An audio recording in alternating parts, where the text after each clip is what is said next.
fuck it's gonna go. What the fuck?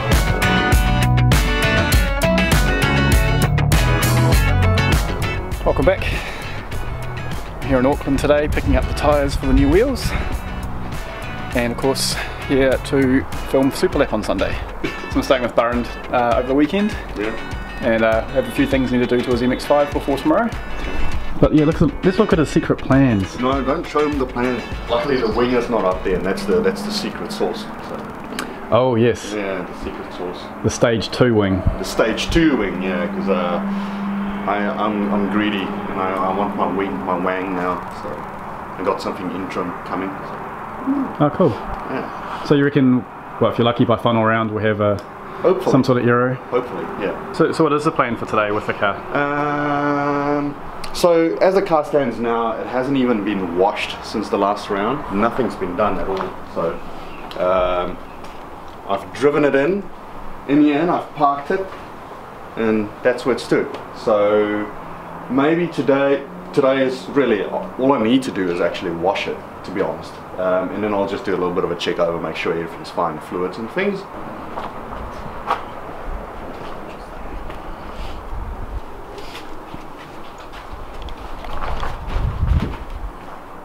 It is plywood, but it does have a foam core here in the front to give us the sort of the 3D shape that we were after, and it's got a armordite, which common people know as Kevlar, in the front and along the side, and it's just wrapped with carbon fiber. Common people, us mere peasants, refer to it as Kevlar. Okay, yeah. Just making sure. Yeah. So armordite is basically it's a very strong impact resistant material. Oh, so, cool. Yeah. It was my first attempt at putting carbon down, and there was a lot of learnings. The white spots, as you can see, is where there's a little bit of air in the material. And it was extremely hard to wet out. So wet out is when the resin needs to soak into the material. So yeah, and obviously the material the carbon I've used here is 300 grams per square inch, which is it's a fairly thick carbon, so it doesn't really curve around bends really easily. So when we came to the top end of it, we decided, no, okay, we'll throw it into a vacuum bag, and obviously that's why. You'll see over here, it looks fairly rough, but you're not going to see any of that. There's a cowling coming in the front here, so you'll see the smooth, nice part of it. Obviously, because the MX-5 is so small in terms of space, I couldn't really make these diffusers much larger than they are. I'm just bringing in the rest of my tyres because we're going to drive around Auckland a bit today. And yeah, part of my trip was to pick up the tyres from Arthur, which I got.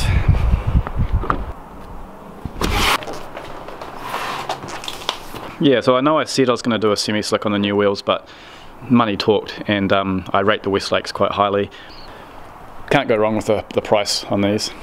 Yeah, Superlap rates them really, really highly, right? Yeah, so Matt and his Supra, he got a lot of street records on these tyres, so... yeah, so I got these in a 245/40 for the rears, and the fronts are going to be 225/45, and they should fit nicely on the 9.5 and 8.5. I'm not sure how much stretch there's going to be, hopefully not too much, but it is still within legal parameters, so should be alright. Not a semi-slick, these are a 240 tread wear. But you know, I run them on all of my cars, and I love them, so... What's another car? And what you're doing? Oh, of course, you need to... in order to get legal, you know, they've pulled me up on a illegality where my New Zealand motorsport events, you have to have mesh in here if there's any sort of oil things running, like oil coolers or anything running before the event. So in the event that will break, that it doesn't spray oil and gunk all over your windscreen. It's actually complete bullshit in my opinion, but anyway. But before we crack into the MX-5, here's some footage from last Thursday night where we attempted to get the red FD started. It's a bit wet outside, is it? Sunny as, PG weather. So what's been done to the car since I last saw it? Doesn't look like a heck of a lot. Not heaps, just bloody figuring out what bits are left loose and off and damaged. Hasn't been started or anything like that yet, eh? Still No, we tried. We were going to try last week, but we had a look underneath. I had some bungs in, started tipping some oil in, but it's actually was missing the oil level sensor. So there's actually a hole like up further in the sump that the oil started coming out. So fixing that tonight. Well, just making a plate for it to cover it off. Yeah, no, this seems to be the traditional way of getting your piping fed, right? And then a similar sort of arc over that side. Yeah. And then old Dorito over there has got a completely different style. And was that intentional? Do you know? Like did you guys twist the turbo housing to that way? We kind of did. It was because that manifold was like an off-the-shelf manifold, but then it was like too close and shit for our liking, so we got them to actually extend it up a bit. Right. Just to fit the turbo in a bit better without it potentially smashing into shit. Oh, okay. So then, clearances would become an issue. Yeah, obviously the higher you go, you can't sit that higher and higher and higher. So we had to do it and spin it around so it comes down and around. So yeah, obviously now it hasn't got the super fucking rubber joiner fiasco that it had. So yeah, I saw that. Yeah. So what you got there? Just some grease. Making a template for a gasket, well, block off gasket plate. So you put the grease on like the face of where you want the gasket or plate to be, and then you just press like the cardboard on square, and then the grease actually does like a pattern, almost like, you know, paint type thing. So you just push it on, and then the grease is easy to wipe off, and then you make a gasket and make a plate and fucking good to go. So I was thinking about plasti dipping my wheels for the S13, similar colour, just as a temporary measure until I can change the body colour. So this will be a good example of what it will look like if I do that. So I'm on two minds. It's nice having a nice new factory finish on your wheels, but to plasti dip it, even temporary, I don't know if I can do it. So yeah, I haven't really missed much. Hopefully tonight we'll be able to start it. If Andrew has his way, then it will definitely be started today. And poor Jason there is not looking any drier. Sweet, look at that. Works every time. So now, make a template.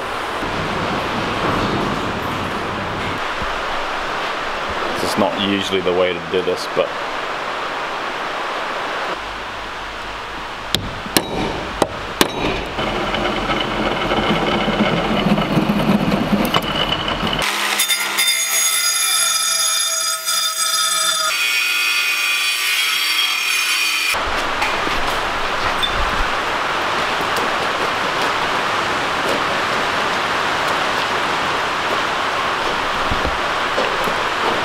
that's easy. Might as well make use of the rain.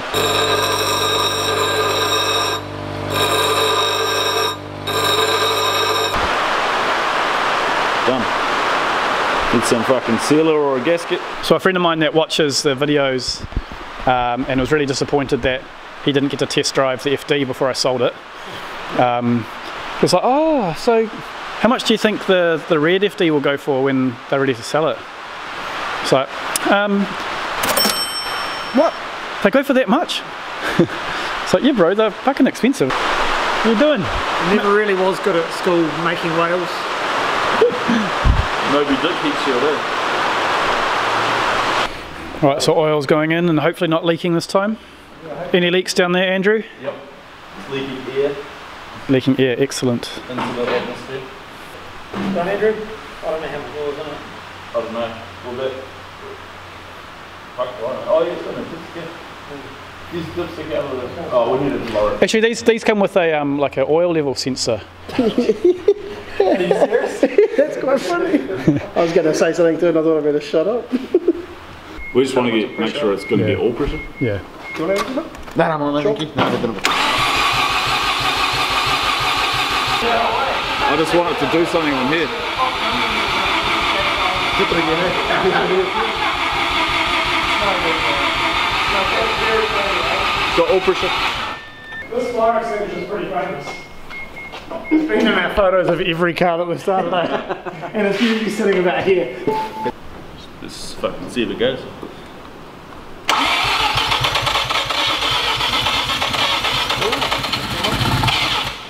Fuck, it's gonna go. What the fuck? Does everyone know how to use a fire extinguisher? Yeah. Pull pin, laugh. Yeah, I'll do. Run. Yeah. Sweet. Put in the hole between legs and shoot. I'll just move away from the fucking intake. Laugh in my face.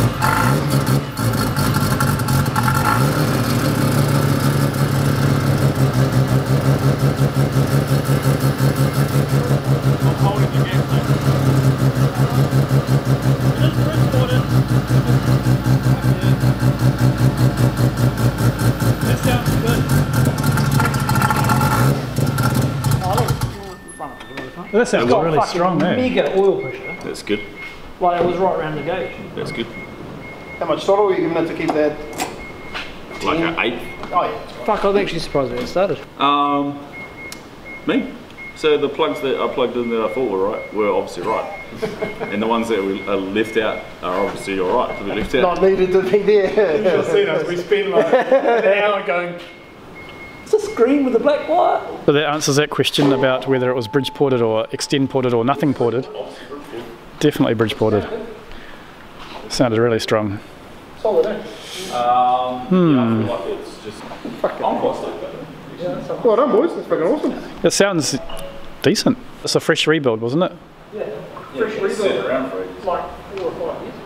So not bad. It was pretty good surprise to find out that it was bridge ported. So it'll be worth a little bit more money as well now. So Jason will be happy about that. So Barend and I are at Bunnings now, just sorting out some last little bits and pieces to get his car legal for tomorrow. Come to your local Bunnings to do DIY race car stuff. All right.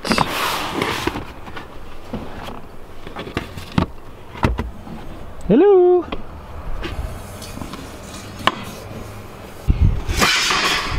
Oops. Come back. That's it. Oh, that's not too bad. Ooh.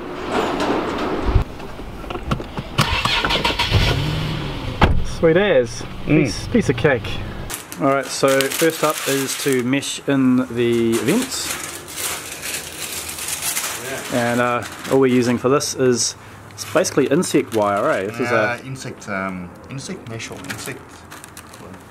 they come in a lot of different materials. There's like stainless steel, alloy, some sort of poly blend, and this one is an aluminium one, which was second most expensive, but retaining that nice stiff kind of metal feel. You could probably go a bit thicker than this if you're worried about blocking airflow, but this isn't for a performance application, it's merely just to keep the oil in place. So by using a fine mesh, it's not going to impede airflow to it like an intercooler or something like that. So it's going to be riveted on. So the trick is to try to find a free spot without necessarily drilling out the existing ones where the vents are. Alright, that's better. Yeah, much easier. So that's the front end of the car there, obviously. Yeah. And see, nice. So Barend had to cut into the skeleton to get these on. So the mesh is going to be attached to the existing skeleton frame. So just trying to figure out where to use the rivets, whilst retaining its rigidity. There might be a little bit of a problem here, but I guess we'll figure it out first. Get it on, and that mesh is nice and stiff, so it should be alright. Yeah, it should be alright. Like a fishnet stocking. It is like a fishnet stocking. Turning your car into a hooker, then that's not, you know.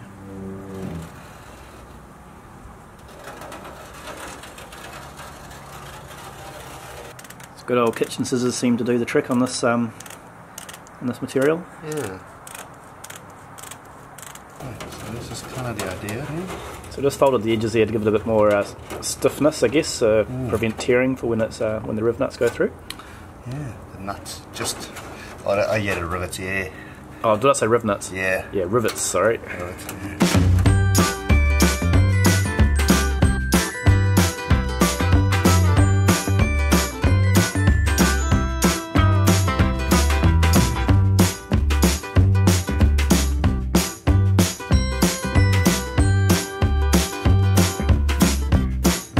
struck a bit of a problem. Because this mesh is so fine, it's quite easy to tear. So you can see there the drill just made a big meal of that. It's quite a big hole. And the rivet is not wide enough. The little washer there is not wide enough to support this enough to. It's just going to like tear off essentially. So we're going to create our own little washer to cover as much area as we can there to allow these tiny little rivets to hold on. So we raided the rubbish bin and we found the perfect candidate for a washer. A candidate? There's a good old can of V. It's the kind of thing when your mum tells you not to do at home, right? Well, that's exactly how I got that scar there, by doing this exact thing. Cutting a can? Yeah. Okay, cool. I was 12. Okay. Well, I'm about twice that age, hopefully, so hopefully I can do better. Twice? Is that what you tell the girls? Basically.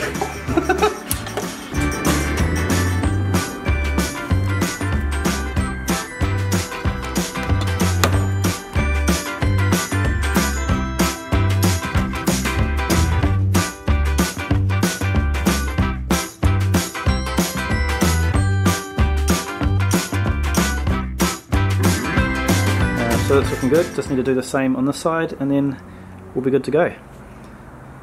Let's fast forward to when it's finished, eh? Okay, yeah, let's do that. Alright, and that's the other one done.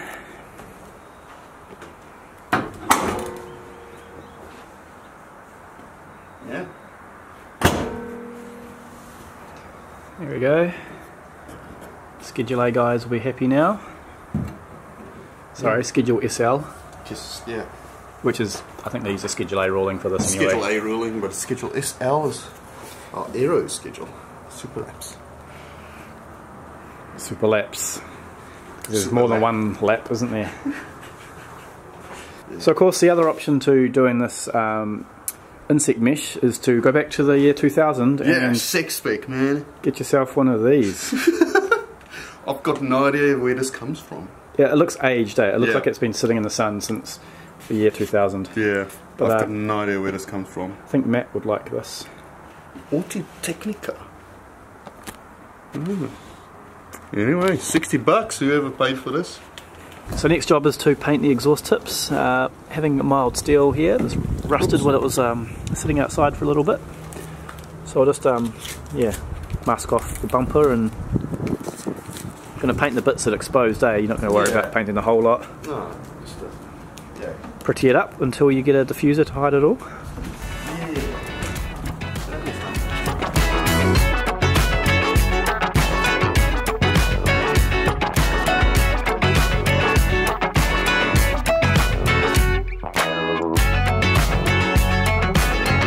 Alright, I don't know if it was a good idea for Barend letting me go loose with a black spray can on his car, but I think they came out alright. Nice. Much better than rust anyway.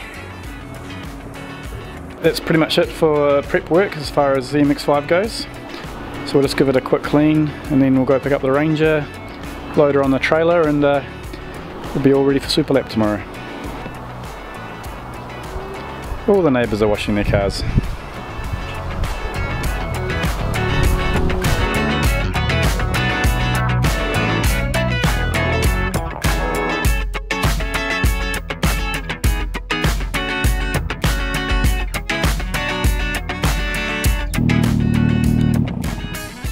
Alright, so I might leave it there. Thanks for watching and see you at Superlap.